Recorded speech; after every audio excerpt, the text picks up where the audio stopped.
welcome to the channel, and today we'll be talking about the SMSL SU9n DAC as well as the SMSL VMV A1. And so we'll kind of dive into the DAC first, and then we'll talk about the amp and my thoughts and experience with these two paired and how I ended up mostly using this setup or whatnot. So let's dive right into the DAC side of this. Actually, let's rewind a little bit. And these are both sent out by Apos Audio. So thank you, Apos Audio, for sending these out for me to demo and try out. They are not asking me to say or do anything other than my honest opinion regarding these two products. So let's dive into that right now.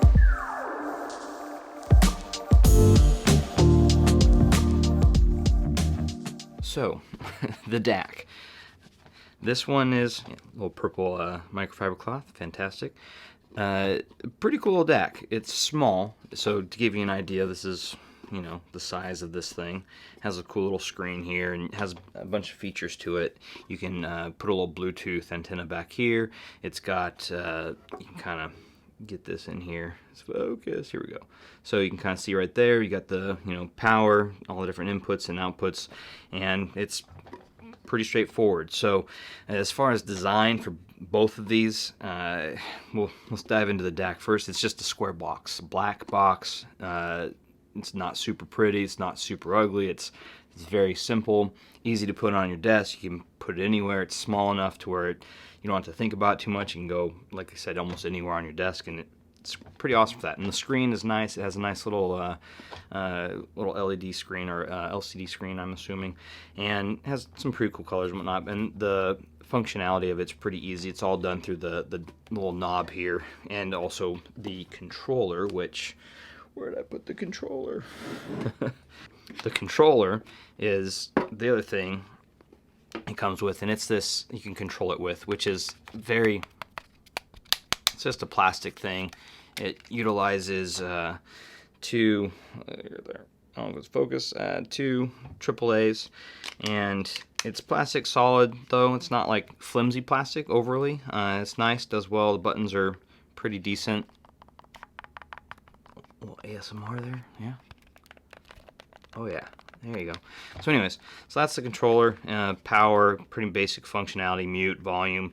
You change the input, output, that kind of thing, functionality of it, and then you just kind of go through the different things that you can use with this. And the other thing you control it with is the knob here. You press it in and or turn it. So turn it, press in, that kind of deal. That's how you move around. Kind of annoying though when you use the knob though, is that you have to wait for it to reset if you want to go back. I've noticed, at least that was what I noticed. I think you can just press the knob again, but I was being weird and didn't do that. But I noticed, I think you do have press it again. I think it does go back. But anyways, beyond that, aesthetically, it's a black box. Looks, to me, it's aesthetically pleasing in the sense that it's so simple and easy. It's got a nice case to it. I believe it's like a plastic and metal combination. Might be, I don't know, metal on the sides, and I think it's all metal, aluminum maybe. But it's, looks like it's three parts. So you got a top, a bottom, and then the kind of surround part, and then it's all screwed together. So that's the aesthetics of it, and build quality is solid. I mean, I wouldn't go throwing it around or bashing it on anything, but it's pretty solid. I wouldn't have any concerns with it at all. So diving into use case with the DAC specifically, the DAC has been an interesting one. It's on the, in my opinion, it's on the higher end of the budget DACs. It's a SOC chip, so it's the ES9038 Pro, I believe, or correct me if I'm wrong, but it's one of the ESS DAC chips is the baseline for it, the Pro one, and it's got a pretty interesting sound out of it. It kind of made things a little bit it's crispy, and the low end has it gives it a nice like punchiness to it, but it's very neutral, if that makes sense. And or neutral bright, I'd say, is what it adds to the flavor, is kind of like a neutral bright, but it has a bunch of things in it that you can go into, like the settings, and change like the flavor of it. You can get down to, kind of fine tune it and what have you. And I would just do that to get it to where you like the sound of it as presenting. And as a kind of higher end budget DAC with all the features that it has, it's definitely an easy recommendation for someone in that realm looking for something like that. This does the job.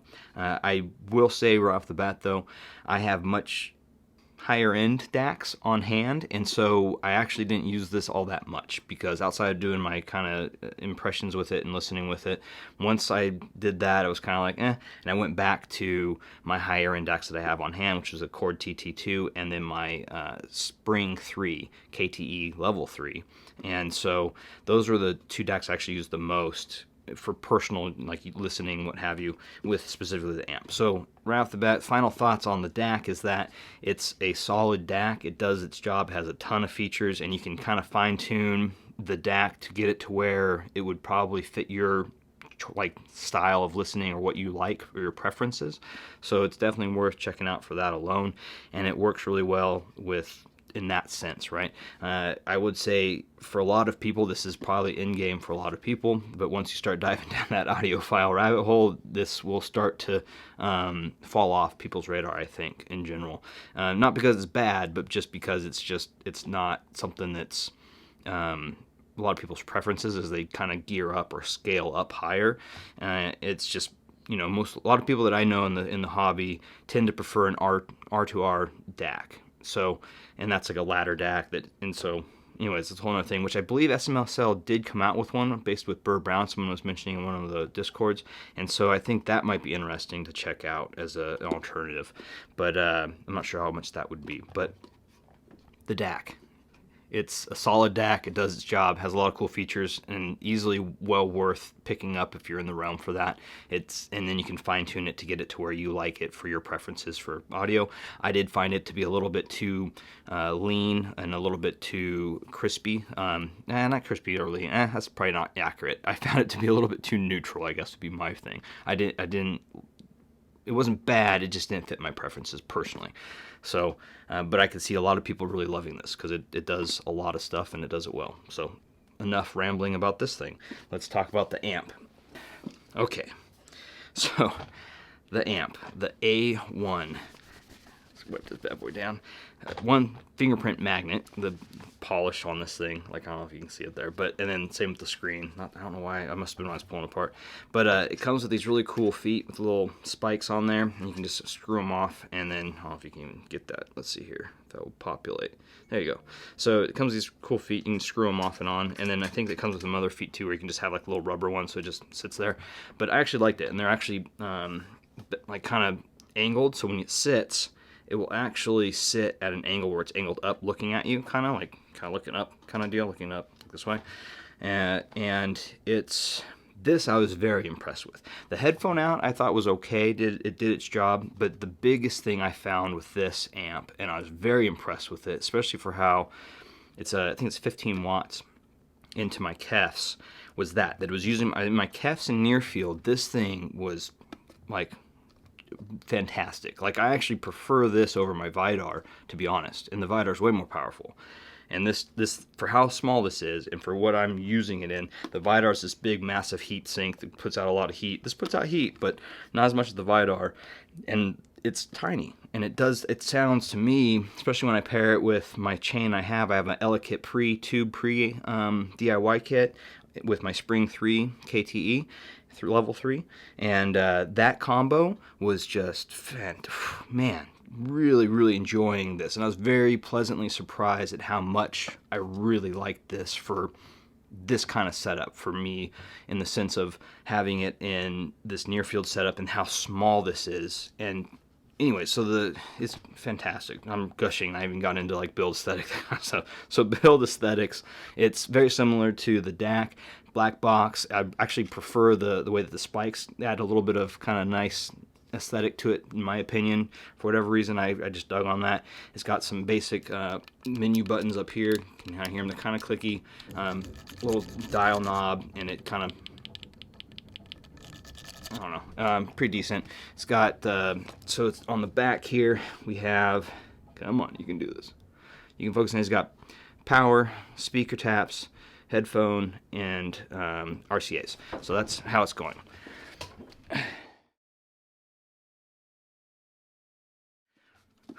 All right. Sorry, I'm back. I had to go do some stuff real quick, so I'm back. So this will be technically a part 2 later in the day that I'm doing this. But anyhow, so we discussed aesthetics, build, and that kind of stuff, I believe, with this already. Aesthetically, it's a black box. It's got some cool feet for it that you can do, and it has a cool screen. The knob works pretty decent, and buttons are nice. It comes with a remote. And it's this kind of a metal, it's actually a nice remote, like a glass face with the metal body kind of look to it, feel to it. It's pretty decent. It does its job. You can kind of rubbery buttons, but anyhow, it's a nice remote. It does its job.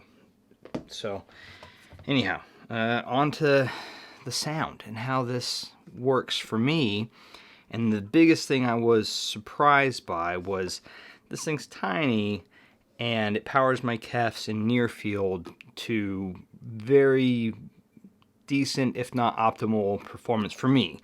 Like I felt, I mean, I'm sure you could get a little more power and get a little more oomph, but honestly, I threw this together with the SMSL SU9n DAC, and it was just fine. It worked really great. It had that really clean presentation, like really punchy low end.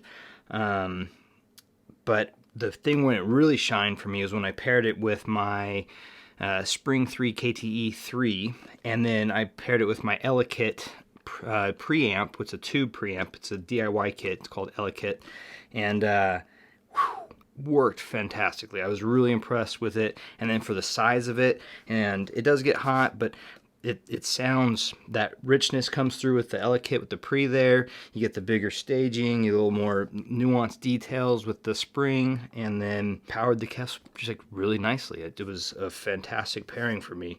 In fact, to the point where I don't really want to put the Vidar back into the chain, because this really did it, and it did it in such a nice form factor. I don't have to worry about having this giant block that's putting out massive amounts of heat and sucking down power off to the side over here, because it gets really hot in this room. And so this does get hot, but it doesn't put out as much heat as the Vidar does. I don't believe. Anyhow, back to the sound of this though.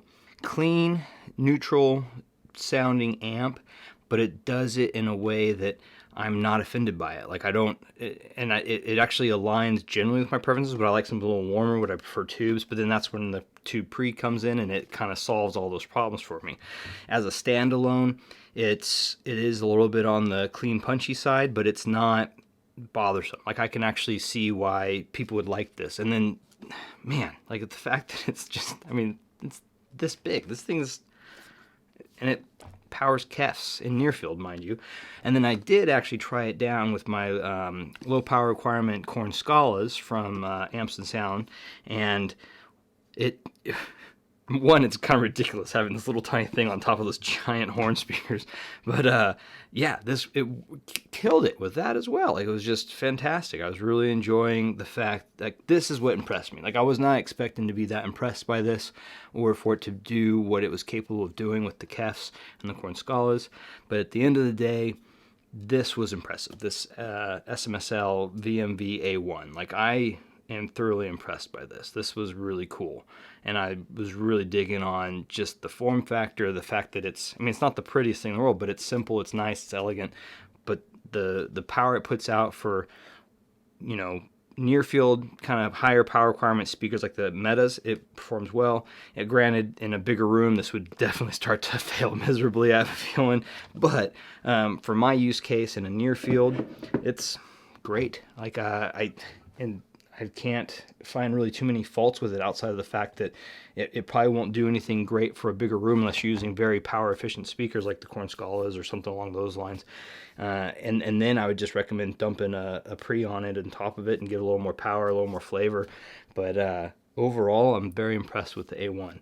So kind of summarize all this back up together. The SU9n DAC, I think for what it is, to me, this is a higher end budget DAC, and it fills those roles. It sounds very, once again, this one's a very clean, neutral with it does add a little bit of punch, and the stage and imaging with it's a DAC. So I mean, until you really dive into DACs, it's hard to describe them too much, but this does its job. It has lots of features, and you can kind of dial in with those features the profile that you like or your preferences, and that's really cool. Lots of connectivity connectivity options. The fact that it's balanced is nice as well, and it's not my preference, not my thing, but it is a solid option, especially in that range. If you're looking for something with a lot of, technical capabilities, and or want something very clean, neutral, with a lot of punch to it, with a little bit of sparkle kind of deal to it on the top end, this is a good one to choose. It's a good option. Once again, not my preference, but I could definitely see why people would gravitate to that. Now for the A1, this thing, I'm probably gonna have to try and pick one up at some point, because I really don't want to go back to the Vidar. This thing is just so awesome for what I have set up currently with the kefs and what have you. This works really well in my system, and I'm really enjoying it. And I think this is a fantastic option if you have a low power requirement, or if you're using monitors or kind of these bookshelves that are, maybe in near field, they're not as power hungry. So definitely a good option for that. Like, I'm very impressed by this, powering the kefs to the ability that it does in this form factor, and in, with the amount of power that it's putting out. So this is definitely a recommend for me as far as using it in those use cases. It's, fantastic, very impressive, and I dug on this. This was the one that I think was the most impressive to me out of the two. So anyhow, hope everyone enjoys this, and we'll catch everyone on the next one. All right, cheers.